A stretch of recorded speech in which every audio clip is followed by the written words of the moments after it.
Today, as part of our Business Spotlight program, I'm with Frank McGrath. He's a hearing aid audiologist and he's the owner of ear care clinics with a number of bases, Drogheda down to Dublin. Over to you, Frank. What is it you do and for how long have you been doing it? That's a good question. How long I've been doing audiology? Only 20 years. So I changed my career at the age of 45, 40, yeah, 45. So it's just a little over 20 years. Prior to that, I qualified as a marine electronics officer, marine radio and radar officer. Spent 24 years in technology businesses and industries down the years, and got fed up sitting in front of a screen and just losing track of time. So I had to change. I felt I had to change. So technology is very much part of hearing aid audiology, but I get to meet people and help people. So that's what I do. And so I worked for various companies in the audiology field over a number of years. And then 6 years ago, I set up my business. Okay, and that was and this is ear care clinics, is that correct? Exactly, yes. And we're going through a change. So absolutely, we look after people with hearing loss and hearing difficulties, people with ear difficulties, clear out wax and all the rest of it. But over a period of about 15 years or so, I started to become more and more interested in tinnitus. And about 10, 12 years ago, I started to follow a scent on how to tackle this problem more efficiently and effectively for people. And I suppose about 5 years ago, I had it refined down to a point where about 90% of the people with tinnitus who come to see me, I'm able to help now and help significantly. Wow. So this is a new form or a new iteration of the business. So I will have the general audiology side of the business, but now I also have this tinnitus specialist area. I've recently set up a site, tinnitusclinic.ie. All right, okay. And you've been growing over that period of time. What do you attribute your growth to? Well, I never really analyzed it until fairly recently. I heard a business expert whose name I can't remember, but they said really to grow a business and to have a business, what you have to get are clients. Right, fair enough. You can be brilliant at this, you can have a fantastic widget, brilliant services, but unless you have clients, you've no business. Mhm. So I started off and I would literally knock on doors, go to trade exhibitions. I would set up a stand at the door of a supermarket, hand out flyers. But getting to meet the people face to face, or at least if you couldn't meet them face to face, getting in touch with people to bring them in.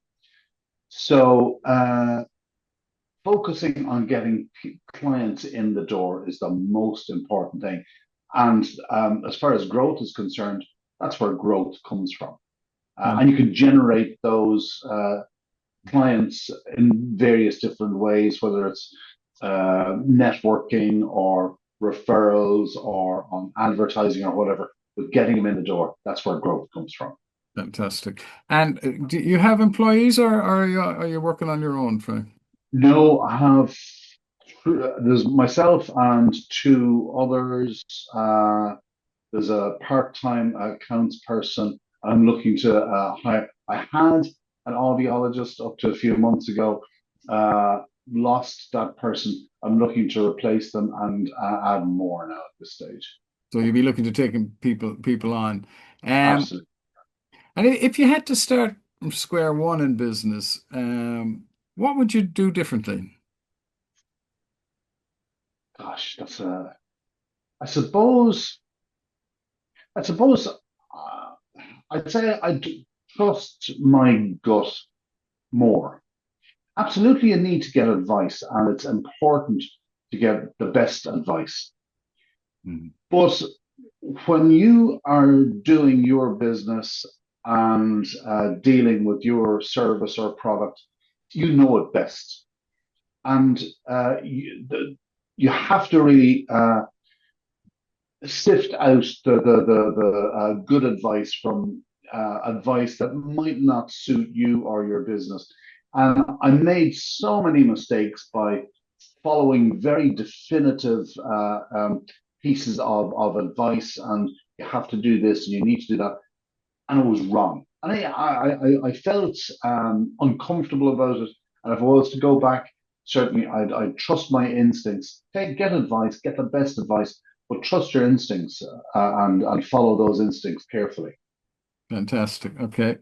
Um, and what have been your biggest learnings as an employer since you began in business? Wow.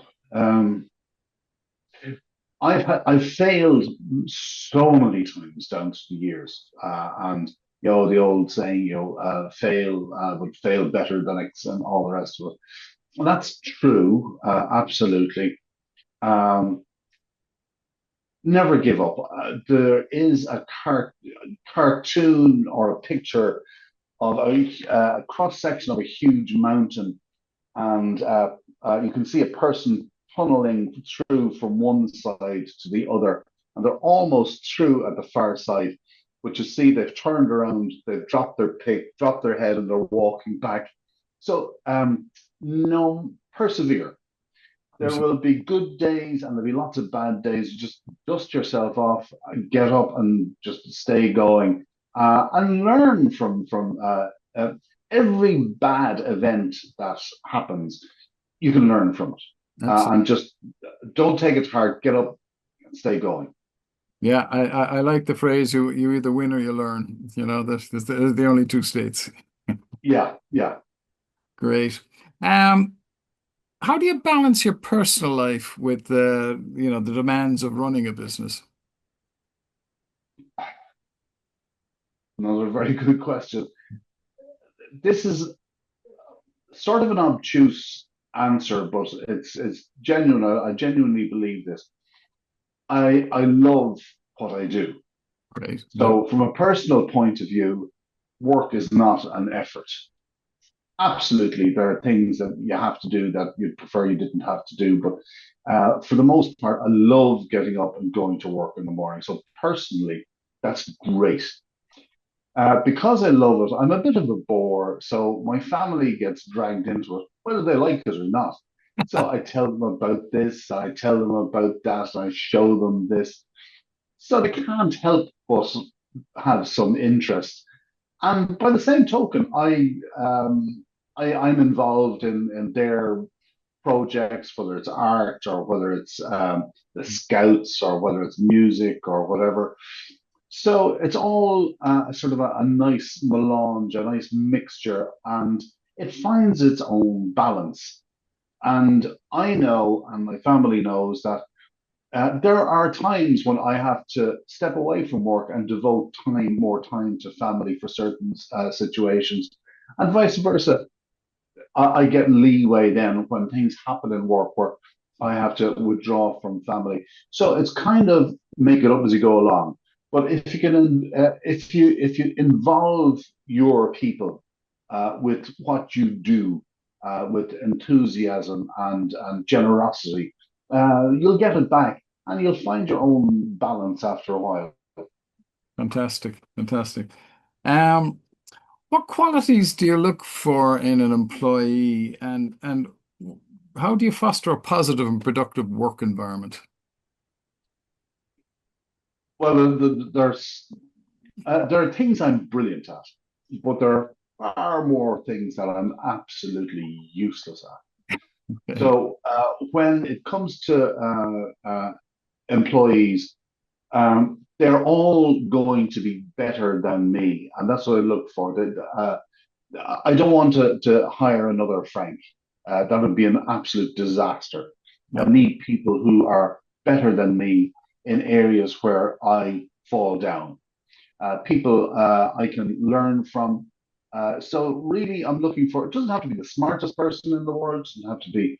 the most brilliant person in the world, but everybody has competencies, and you hire a person according to their competencies and see how that fits into the role that I need filled in the business. Fantastic. So maintaining people is really just down to give credit where credit is due. So if somebody does a good job, say, good job, excellent, thank you very much indeed for that. And you reward people accordingly.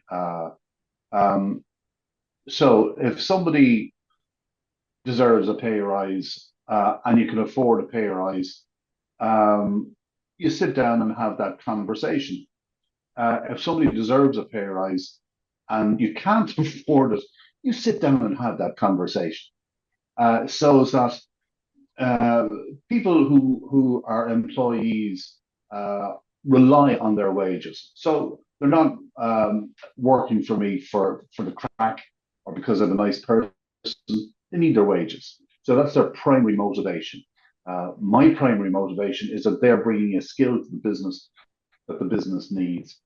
So being fair to both the business and the individual, money has to be number one subject, and the finances are very important. So credit where credit is due.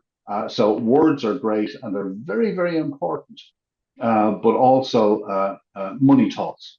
Yeah. So and we should talk about money on if it has to be scheduled maybe once every 6 months or whatever, it's a good idea to sit down and ask a person, how are you getting on? And how do you feel I'm getting on with you? And is there anything you want to talk about? And then absolutely on the agenda is money. How are you doing? Do you feel you should be earning more? Sorry, I can't afford it. Mm. Or, yeah, okay, let's sit down and see when I can afford it, how much we can. So I think that's important. Fantastic. Okay. And I suppose just to finish off, Frank, what what are some common misconceptions about running a business and how do you address them? One that I often hear is that, sure, Lucas, yeah, you've all sorts of ways to squirrel away using this little tax loophole or that tax through this on your accountant to be. Yeah, no, people have the wrong impression about accountants for businesses. They're not there. In fact, an accountant I pay the accountant, but the accountant actually works for the revenue commissioners. So the revenue commissioners get more, shall we say, out of my accountant than I do. So you have to bear that in mind. And an awful lot of misconceptions that I have to deal with from family members or people that I know is that, sure, look at haven't you a great way now of sorting yourself out? Sure, you're claiming for everything, sure. Mm, I can only claim for what I'm allowed to claim for. And if you compare what I put in versus what I get out, it's usually, shall we say, a deficit on my side. Yeah. So, yeah, anyway, it's just one of the things that popped into my head when you asked that question. Yeah. Well, it's a common response I get. The people think you're rolling in money and Yeah. you hardly know what to do with it. And it's the one I like is you ask people why do they go into business and they say, well, to have more time and more money. And the follow-up question is, how's that working out for you? Yeah. Absolutely. Absolutely on the nail on the head there. Yeah. Listen, Frank, it's been great chatting to you. There's some great stuff in there for our viewers. I really appreciate you taking the time out of a busy day to talk to us. And again, thanks again.